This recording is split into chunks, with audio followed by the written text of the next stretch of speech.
Hello, how are you, my fans and sneak peepers? I am difficult and demanding. If you want to know my real name, then hold still, and I might bring your wish to fruition.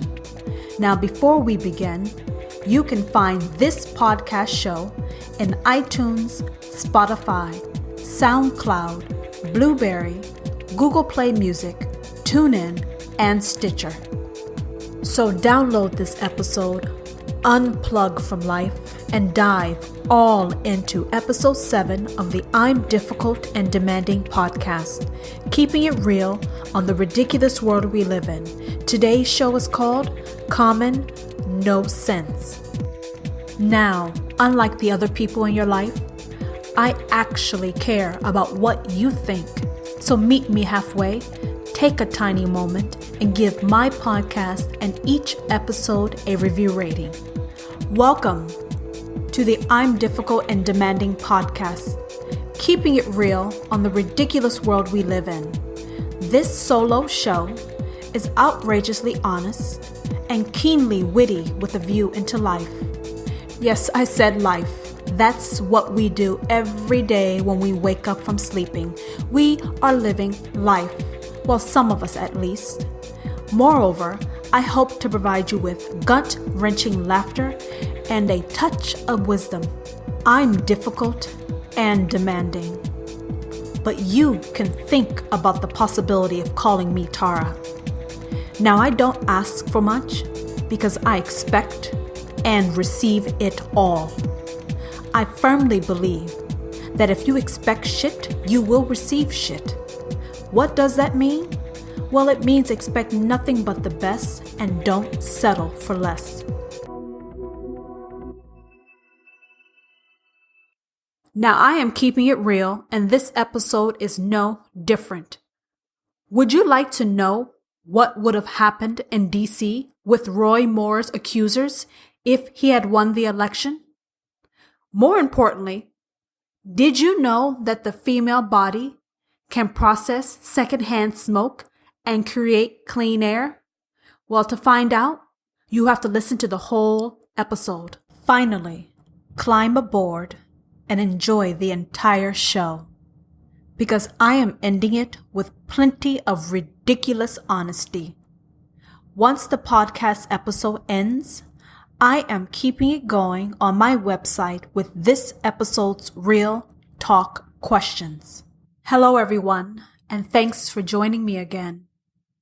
Have you ever encountered a situation or heard something that made you scratch your head, shake your head, or rub your face with your own hands to make sure it was real?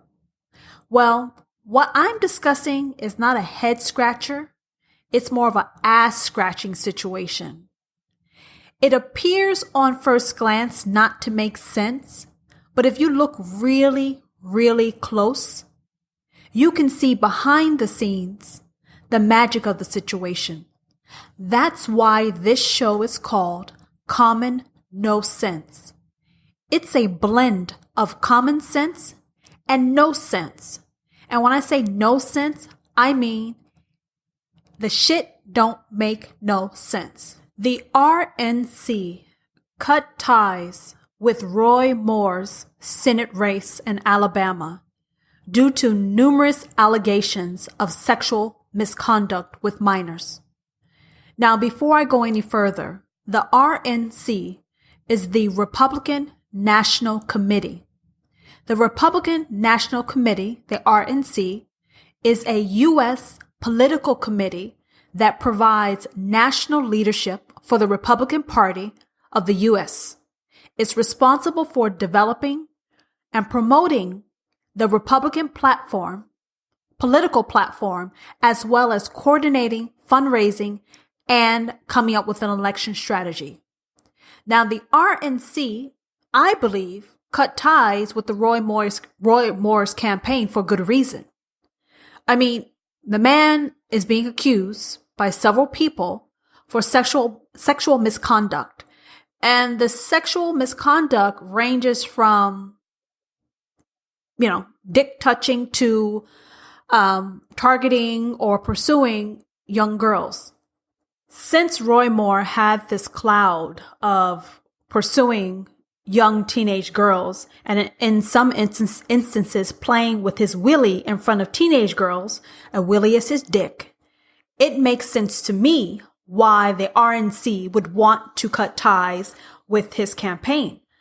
I mean, the RNC felt very comfortable with the decision and their strategy because they firmly believed he could win. Let me repeat that again. Roy Moore was running for the Senate for the state of Alabama. The state of Alabama is a red state, which means it's a Republican state for the most part, and it has been for a very, very long time.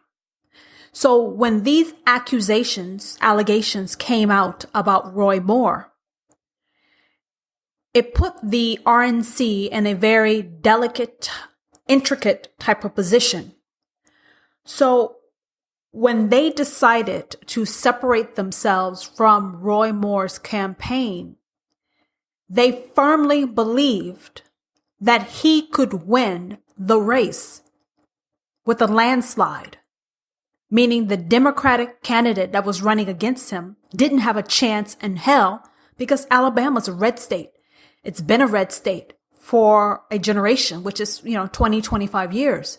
So it was a great chess move on their part to basically separate themselves from this candidate, to maintain their image and their brand and not get on the wrong side of the Me Too movement. And on the other hand, win the race. So they were basically going to have their cake and eat it too. At the end of the day, it all boils down to money. The RNC, they had to and were going to watch their wallet and their organization's ability to generate future donations, current donations and future donations, because the Republican platform and what they stand for is something that they're not willing and they're not going to abandon. Now, on the other hand, you had Republicans in DC saying that Roy Moore, should step aside in the race. Listen very carefully. The RNC is cutting ties with Roy Moore, and you have Republicans in Washington, D.C. saying that he should step aside in the race, and they were looking for someone else to replace him, even though it was late in the campaign and the election was around the corner. Everyone was protecting their asses in Roy Moore's shitstorm, but all of them secretly hoped and was helping him win behind the scenes. The Republicans and the RNC had created the perfect front or a mirage. Now, when it became apparent that this motherfucker being Roy Moore, had a chance of possibly losing, a real possibility of losing, then all of them started shitting themselves. The RNC, the Republicans, they couldn't believe that these allegations in a red state was actually impacting his campaign. They thought this shit was like Teflon. They thought, hey, if Trump could get away with it and get elected with allegations and accusations, clearly Roy Moore could also get away with it. For the longest time, even our Republican president was mum on the issue. Mum means quiet as a mouse. These power-hungry, shameless motherfuckers pressured our president to step forward so the RNC and other Republicans could save some type of face and hide under our president's cloak to avoid the political daggers coming in their direction for making an about face on basic human decency. Of course, nothing is for free. So Trump made sure he garnered assurances for his next political election and to increase the pressure to end the Mueller investigation. As the saying goes with Trump, I scratch your back and you sniff my dick, bitches. Because Trump owns and runs these motherfuckers. Once Trump publicly endorsed Moore again, these bitch-ass people sent his campaign, Roy Moore's campaign, money to fight for the Senate seat again. In the end, it's not about doing what is right. It is about them doing what is right for them at this moment in time. These weak-ass, turncoat, so-called representatives of the people sold us out. It's a disgrace and a mockery, but it is also a beautiful reflection of the irony of life. People will justify anything that they say or do. For example, someone will rub shit all over their body and walk around with the stench and justify that shit as long as they can tell themselves the end will justify the means. The end will justify the means. You can't run and you can't hide from the means that you use to achieve your goals. It will find your ass. And then that is when the real fun begins. Because motherfuckers, that is called karma. Now, here's another tidbit of information. If Roy Moore actually won the Senate seat, he was going to immediately face an ethics probe. What the fuck? What the fuck? That means they would have done a pretend investigation to produce, quote unquote, fake news that they actually care and did something about this bullshit. To put the cherry on top, they would have used our tax dollars to pay off the people making these allegations against Roy Moore. How else were they going to settle these allegations? I mean, once they investigated it and found that there's some credence of truth, what are they going to do? They're going to pay out money like they've done for everyone else. But how the fuck are you going to pay out the money to handle these allegations when you've just cut our taxes? You've increased our deficit. Like, how are you going to pay off people when you just cut our taxes? Where's the money going to come from? Are all of these slimy bastards, I mean, what are they going to do? Start selling their asses to pay for it? Hell no.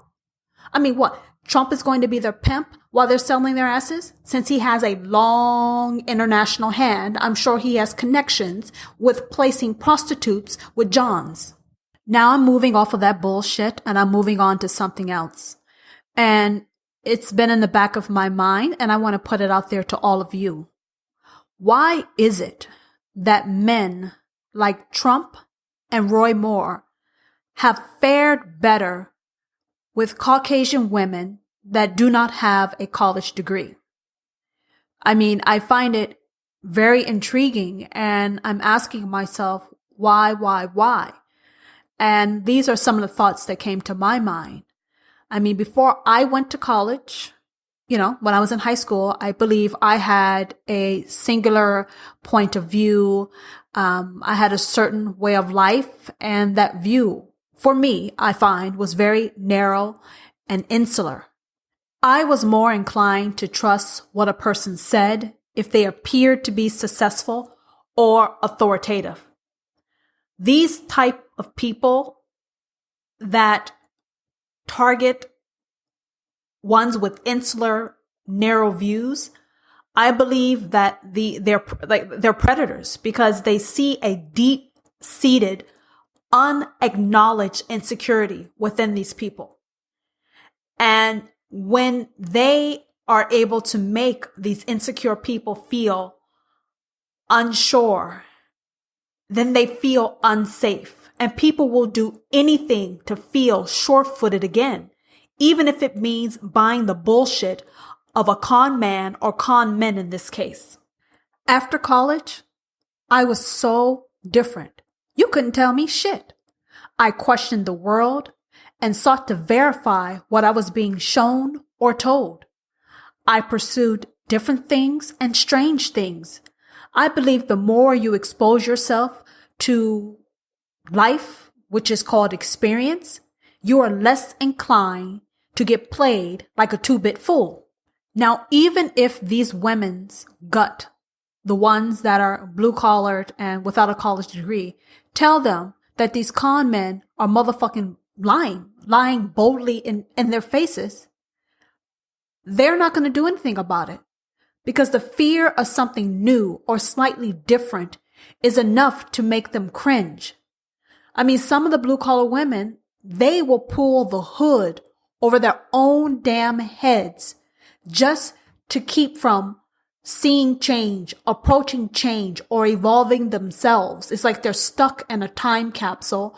And these men, they know exactly, these con men, they know exactly how to keep them in their spot, in their place, and keep them in a certain mindset because they don't want these women to question. They want these women to know their place. Another thing with blue collar jobs, you are told to do something specifically and do it a certain way. And that becomes ingrained in you where at work, your boss, what they say goes. They're not really asking you to think. They just want you to do. So when you're in a job that requires you to do versus having intellectual curiosity or questioning what is going on and why and how to make things better, when you're not in a job and you don't do that day to day, it becomes a part of who you are and how you live life. So if someone gives the appearance of being a boss, they are a boss, they're successful, they're powerful, they're rich, and they're telling you that the sun is motherfucking purple, then guess what? You're going to be inclined to believe that the sun is motherfucking purple. Even though the sun is shining in your goddamn face and you see that it's yellowish, orange, and red, if a motherfucker in a cheap suit, or in some people's instances, a very custom-made, bespoke suit, tells you the sun is purple, you're going to go with the sun is purple. You're going to put your head down and you're going to fall in line behind this motherfucker because that, unfortunately, is your way of life, and that is what you're used to, and that is what you're accustomed to. So men like Roy Moore and Trump, they know how to prey upon and they know how to play these folks. And that is why the forgotten are continuously forgotten and not heard. And we have to break through these shells and let these people know that you matter. You are integral. You are intelligent. Don't trust shit just because someone is telling you it. Question yourself. It's okay to be uncomfortable. Life is uncomfortable. That is what our nation was built upon.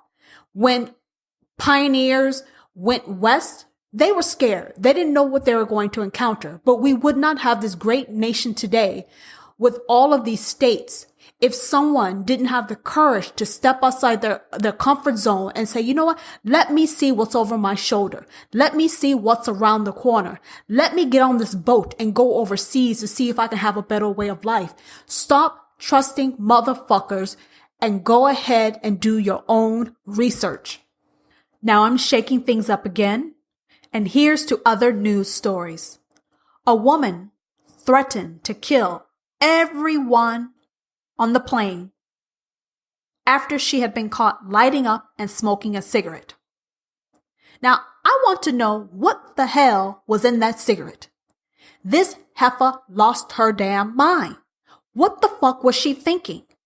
Okay, first, she went to the bathroom. She locked the door. She disabled the smoke detector. Now, that shows some foresight and intelligence. But she didn't have a plan for the actual smoke after she left the motherfucking cigarette. Since she was in the loo, or the toilet, as some of you may know it, what did she think she was going to do? How was she going to suction the secondhand smoke out of the bathroom, out of the plane? I mean, I had an idea. You might think I'm disgusting, but work with me here. Is it possible that after she lit up the cigarette, and since she was already in the bathroom, presumably peeing, maybe she thought that she could use her cootie cat, her vajayjay, to suction up the smoke back into her body, which basically gives a new meaning to secondhand smoke. Then she would blow clean air out of her ass and no one would know any better. Unfortunately, the pussy suction, air recirculation didn't work. So she got caught and threatened to kill everyone on the plane if they landed before arriving at the original destination. Now, I believe this flight was going from Oregon to California. So it had to have at least 50 people on the flight. How is this hoe going to kill everyone on the fucking plane? Is she going to burn people with her cigarette? Does she think everyone is going to line the fuck up for their march of death? I mean, come the fuck on. This shit is funny as hell. It's fucking ridiculous. Later, after she was arrested, she said that she had anxiety. Anxiety had her ready to bust a cap in people's ass on the plane. Now, here's another question. I just had a light bulb moment. If she killed everyone on the plane, how was she going to land the plane? Unless the bitch can fly, or maybe she was going to ride the cigarette like a motherfucking witch's broom. Common no motherfucking sense. That's exactly what this is. Common no sense. Now, if you guys don't know, I love me some Trump. I mean, talking about him it just makes my day because everything is so fucking hilarious. For example, how is it that our president nominates a motherfucker to a lifetime seat on a U.S. district court, and this son of a bitch can't answer basic questions about the law? Yes, he nominated someone to a lifetime seat as a judge in a court in the United States, and this gentleman cannot answer basic questions about the law. The motherfucker didn't even know what jaywalking is. I'm joking, I'm lying, but you get my point. How much more proof does our beautiful, smart, intelligent, blue-collar female workers need to see that this self-serving president of ours is not looking to protect their way of life? He's looking to protect his way of life and building on his legacy. Now, the actual nominee for the U.S. District Court seat is a shameless nut. How the fuck you thought you were going to pass a Senate confirmation hearing? This shit is not like studying for the motherfucking SATs or GMAT. He lacks the experience, but he had the balls, he had the gall to show the fuck up and thought that he could pull a fast one. He thought he could pull a Trump move and basically get elected to a judicial seat.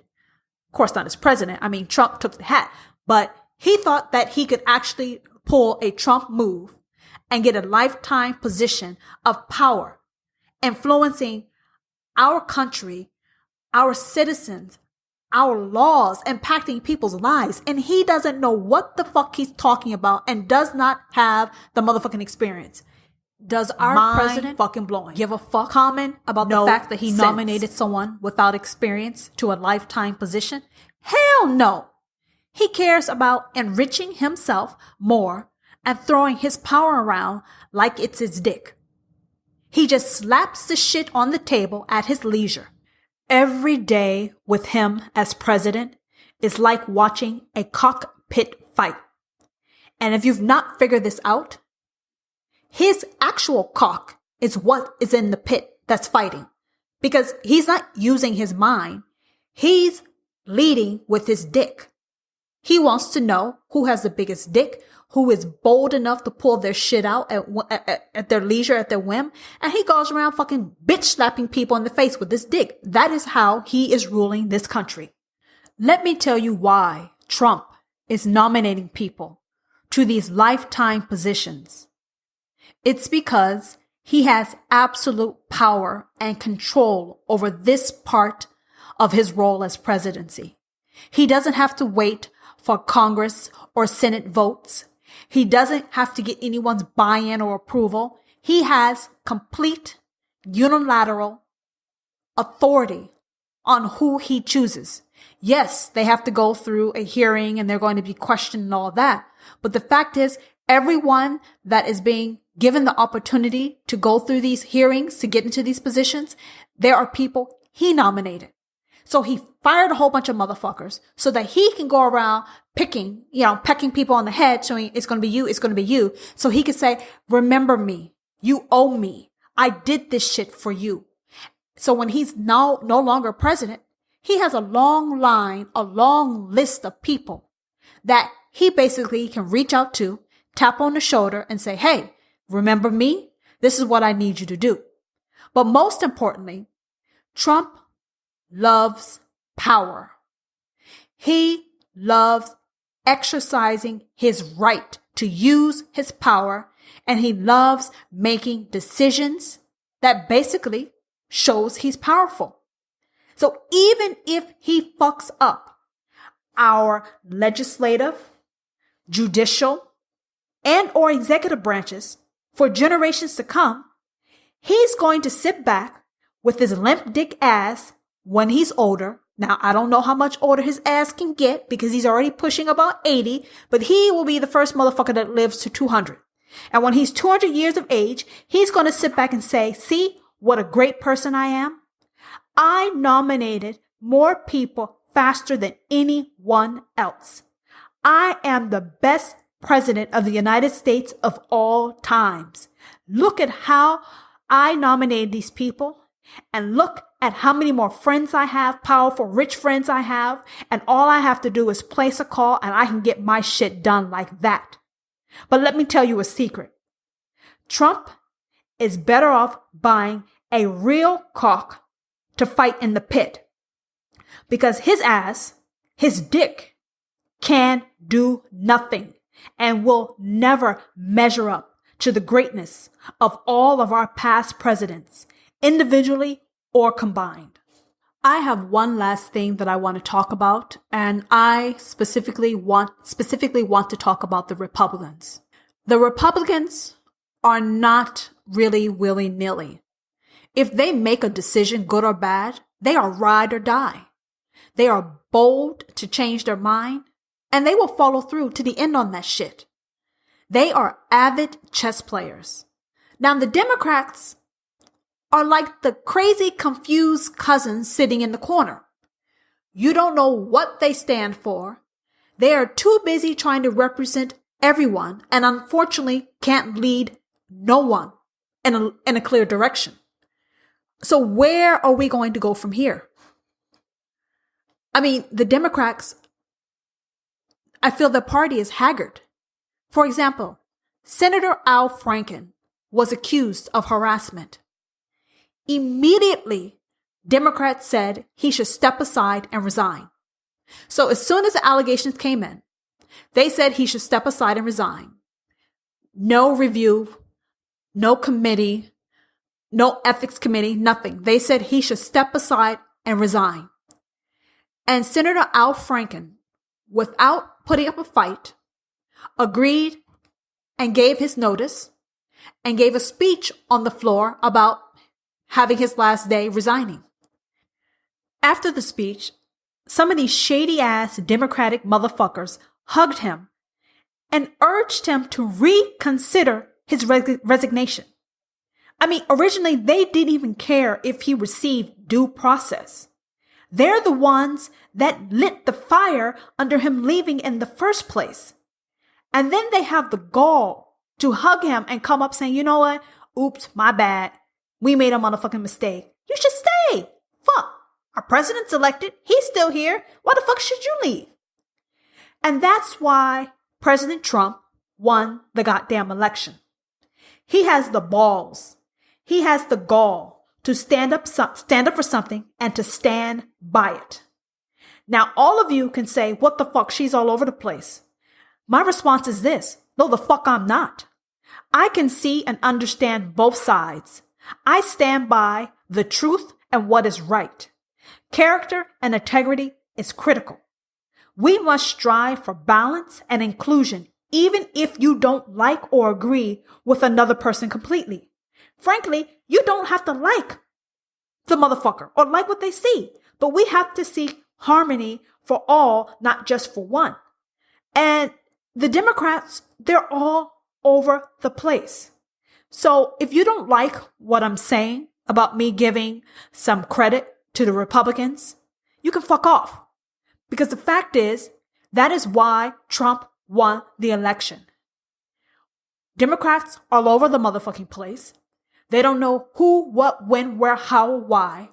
And that is why the shit fell through the cracks and how a con man like Trump was able to win the presidency and lead our nation.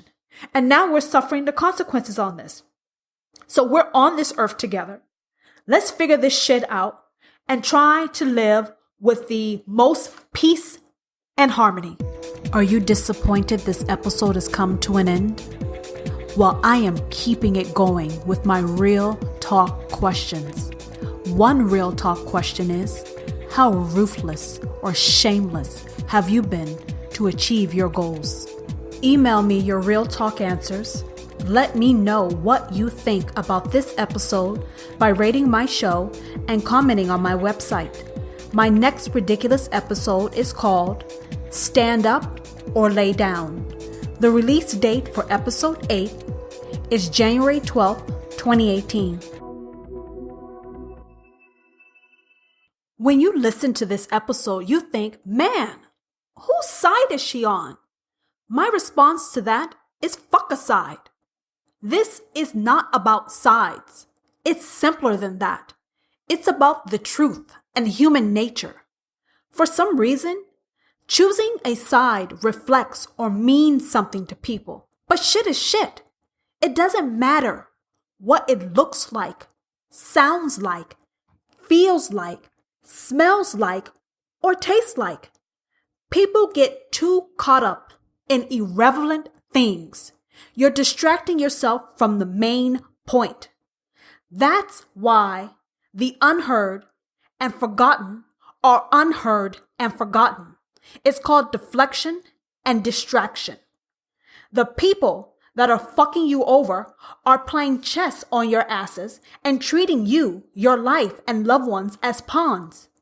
A pawn is a chess piece of the smallest size and value. Yes, I said the smallest size and value. A pawn is used by other people for their own purposes, for their own gain. You are getting played continuously because you're being distracted by hate, ignorance, and fear. And when you begin to notice what is going on and you start to hold the right motherfuckers accountable, then they point the finger at an imaginary boogeyman and tell you this boogeyman is the reason you've lost your job, why the government isn't supporting your community, how immigrants are eroding our nation's values. It's a lie. It's all a lie. They're the ones that are robbing you, all of us, right in front of our faces. And we are letting it happen. You can't see the wood for the trees. You are helping yourself to get played. Check your history books and see why people came to America: for life, liberty, and the pursuit of happiness. So why are we denying ourselves and others? This great nation was built off of immigrants. Check your family tree, because I'm sure you will find someone that came off a plane or a goddamn boat. We're trying to turn the United States into a country that everyone ran away from. In Europe, for example, look at Europe. Hundreds of years ago, there was an outflux to come west for a better life. A better life. There was so much judgment and restrictions in Europe. That's why the U.S. flourished. We had so many people with different knowledge and skills, and most importantly, they were brave and hungry to make a name and life for themselves. So the next time you are trying to figure out what side to choose your motherfucking side first. Figure out how you can actually make your life better. Stop coveting your neighbor's possessions and success and get your own shit done. Because when you are over here watching me get my shit done, keep in mind you aren't doing a damn thing or enough in your own backyard. You have to get shit done for yourself to even have an expectation to receive. It makes no sense to focus on foolishness. Use your common sense and better judgment to make a way and move obstacles and hindrances out of your path. Finally, what I have found is that your greatest obstacle and hindrance is looking you back in the mirror. Common no sense. Now give my episode links to friends, family, and associates. Give it to your frenemies. Hell, give it to your enemies. Bring laughter to others and show your love for this podcast. Please subscribe to this show and tune in next time for another episode of the I'm Difficult and Demanding podcast, keeping it real on the ridiculous world we live in. If you would like to ask me a general question, provide your comments, or make a topic suggestion, then email me at difficultanddemanding@gmail.com. Please follow the show on Instagram at difficultanddemanding, Twitter at Mrs. D&D, and Facebook at I Am Difficult and Demanding.